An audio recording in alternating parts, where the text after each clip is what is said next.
Hello students, आज हम class 7th की वर्कबुक में 4 चैप्टर पढ़ेंगे शब्द रूपाणी। तो शब्द रूपाणी शब्द से आप समझ ही गए होंगे कि यहाँ शब्द रूपों की चर्चा होने वाली है। और इससे पहले हमने कुछ शब्द रूप भी सीख लिए हैं। आपने पुल्लिंग में बालक के, स्त्रीलिंग के लिए बालिका के और नपुंसक लिंग में फल के रूप सीखे हुए थे। तो ऐसे पुल्लिंग, स्त्रीलिंग और नपुंसक लिंग के रूप यदि हमें याद हो गए हैं तो आज ये हमें चैप्टर बहुत अच्छे से समझ में आने वाला है कि किस प्रकार से हम शब्द रूप में उनकी विभक्ति और वचनों का प्रयोग करते हैं, कैसे हमें इन सब के बारे में पता चलता है। तो आइए चलते हैं सीधे शब्द रूपों के चैप्टर की तरफ, एक्सरसाइज की तरफ। क्या है, ठीक। फर्स्ट नंबर का क्वेश्चन है कि निम्नलिखित शब्दों के वचन को विकल्पों से चुनकर निर्दिष्ट स्थान पर लिखिए। फर्स्ट नंबर देवा, ठीक। ये जो देवा है ये कौन से वचन में है, एक वचन, बहुवचन या द्विवचन? तो देवा, जैसे हम पढ़ते हैं रामः, रामौ, रामः, ठीक। तो रामः बहुवचन में आता है, इसका मतलब है देवा शब्द यहाँ बहुवचन का शब्द है।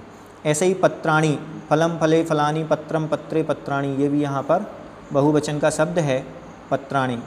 छात्रौ, ये यहाँ पर द्विवचन में दिया गया है। रामः, रामौ जहाँ बनता है वहीं बनता है छात्रौ।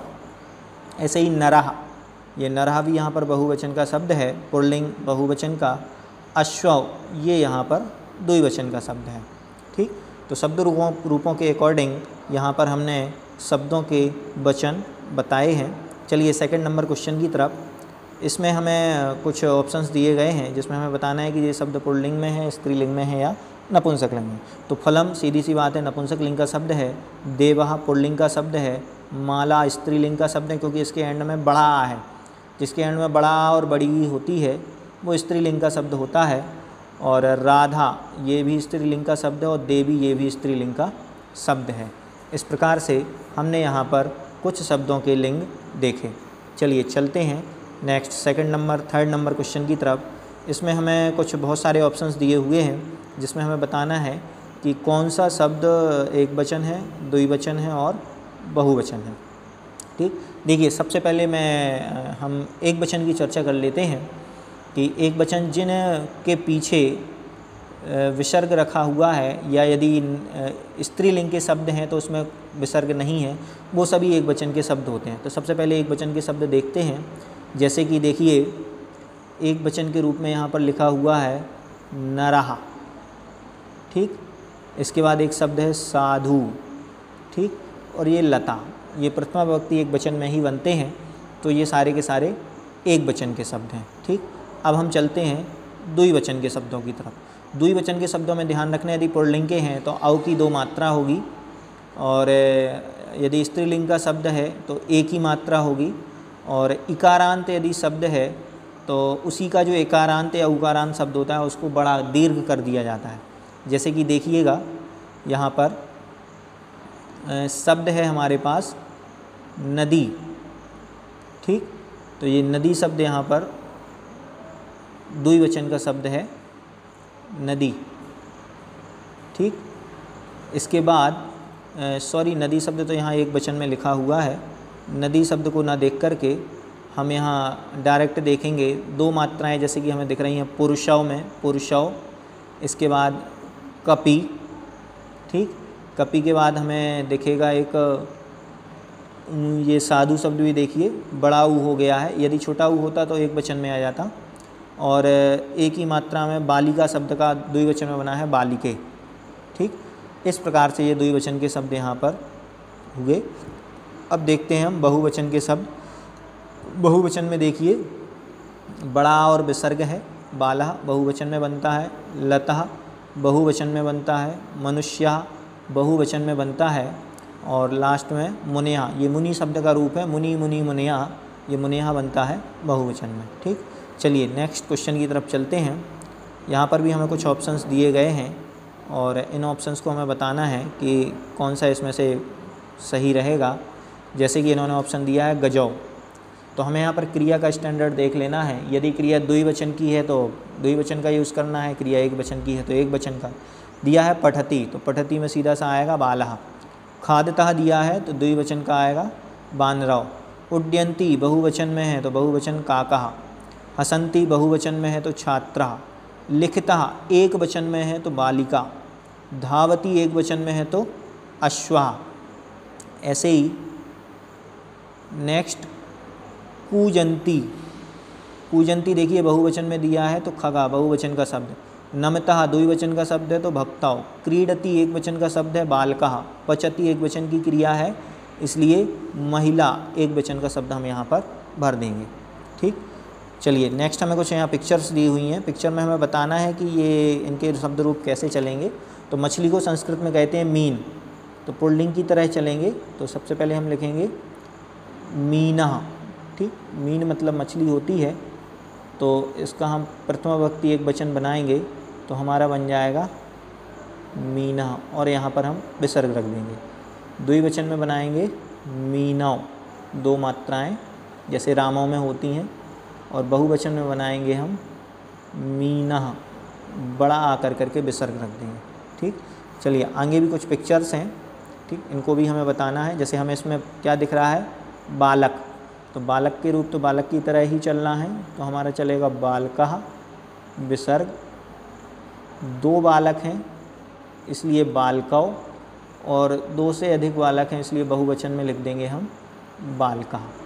ठीक, नेक्स्ट आगे देखिए हमें दिख रहा है हंस, तो हंस के रूप भी इसी तरह चलेंगे, हंसः, दो हंस होने के कारण से हंसौ, और दो से अधिक हंस हो गए हैं इसलिए हंसः। ठीक, ये हमारा यहाँ बहुवचन में रूप हुआ। अगले ये नीचे हमें देखिए बालिका दिख रही हैं, तो यहाँ पर हम बालिका के रूप लिख देंगे। ठीक, एक वचन में बनेगा बालिका, दो बालिकाएं होने के कारण से हो जाएगा बालिके, और बहुत सारी बालिका हैं इसलिए हम बहुवचन में लिखेंगे बालिका और विसर्ग रख देंगे। ठीक, इसी प्रकार से चलिए 6 नंबर का क्वेश्चन है। हमें कुछ यहाँ फिल इन द ब्लैंक छोड़ करके दिए गए हैं। तो अध्यापकः पुल्लिंग का शब्द है, तो सीधी सी बात है द्विवचन में बनने वाला है अध्यापकौ। ठीक, जहाँ रामा बनाते थे वहाँ अध्यापकौ, और बहुवचन में हम बनाएंगे इसका अध्यापकः। ठीक, और विसर्ग रख देंगे। ठीक, और नेक्स्ट है हमारा सुकः। सुकः के लिए देखिए एक वचन में बनेगा शुकः, द्विवचन में सुकौ, और बहुवचन में तो सुका लिखा ही हुआ है। ऐसे ही देखिएगा चटके है, तो चटके का एक वचन में बनेगा चटका, ये स्त्रीलिंग का शब्द है। चटका मतलब होती है चिड़िया, तो चटका एक वचन, चटके द्विवचन का लिखा हुआ है, और बहुत सारी चिड़ियाँ होंगी तो चटका बहुवचन में रूप यूज़ कर लेंगे। नेक्स्ट है हमारा अजा। अजा मतलब होती है बकरी। ठीक, तो स्त्रीलिंग का शब्द है अजा, स्त्रीलिंग में बनेगा अजय, और बहुवचन में बनाएंगे हम अजा। ऐसे ही कमले का स्त्रीलिंग का शब्द ये भी है कमला, कमले, और बहुवचन में हमारा बनेगा कमला। ठीक, बड़ा ला करके और विसर्ग रख देंगे तो बन जाएगा कमला। ठीक, चलिए नेक्स्ट 7 नंबर के क्वेश्चन की तरफ चलते हैं। यहाँ हमें इनको स्त्रीलिंग में परिवर्तित करना है। तो ये देखिए छात्र शब्द पुल्लिंग है, और जब भी हम इसका स्त्रीलिंग लगाएंगे तो हमें क्या करना है कि छात्रा बड़ा आ कर देना है। सुतः मतलब होता है पुत्र, और सुता मतलब होती है पुत्री। बालक पुल्लिंग का शब्द है, लेकिन इसकी स्त्रीलिंग बनाते समय हमें बालिका, ला में छोटी और बड़ा का करना है तो बालिका बन जाएगा। ठीक, ऐसे ही अध्यापक का बनाने के लिए अध्यापिका, अध्यापक का क्या बनेगा अध्यापिका। ठीक, और आचार्य का बनेगा आचार्यः, आचार्यः। ठीक, आचार्य के लिए हमें बड़ा या करना है आचार्यः। ठीक, इसमें हमें क्या करना है बड़ा करना है, और राकी रकार भी लगाना है। ठीक, इस प्रकार से ये हमने यहाँ पर स्त्रीलिंग शब्दों में इनके फॉर्म को बदल दिया है। चलिए चलते हैं नेक्स्ट क्वेश्चन की तरफ। यहाँ पर हमें बहुत सारे ऑप्शंस दिए हैं, और हमें बताना है कि कौन पुल्लिंग है, कौन स्त्रीलिंग है, और कौन नपुंसकलिंग है। तो सबसे पहले हम देख लेते हैं पुल्लिंग वाले शब्द। ठीक, यहाँ कौन कौन से शब्द पुल्लिंग में हैं। तो पुल्लिंग वाले शब्दों को हम सबसे पहले देखेंगे। तो देखिएगा गायकः पुल्लिंग का शब्द है। ठीक, घटः पुल्लिंग का शब्द है, और इसके बाद कुक्कुरः मतलब कुत्ता होता है, पुल्लिंग का शब्द है, और वृक्षा ये यहाँ पर क्या है, पुल्लिंग के शब्द हैं। अगले शब्द देखते हैं हम, स्त्रीलिंग के शब्द कौन कौन से हैं। तो जैसे कि बड़ा आ होने से महिला, बड़ा आ है एंड में कोकिला, बड़ा आ है एंड में नौका, और बड़ा आ है एंड में कन्या, ये हमारे स्त्रीलिंग के शब्द हैं। आगे नपुंसक लिंग के शब्द कौन कौन से हैं, जिसके एंड में माँ है, जैसे चक्रम, मुखम, जलम और कमलम, ये सारे के सारे क्या हैं, नपुंसक लिंग के शब्द हैं, जो कि फल की तरह चलते हैं, फलम फले फलानी, फलम फले फलानी। इस प्रकार से शब्द रूपों का ये चैप्टर हमारा यहाँ पूर्ण होता है।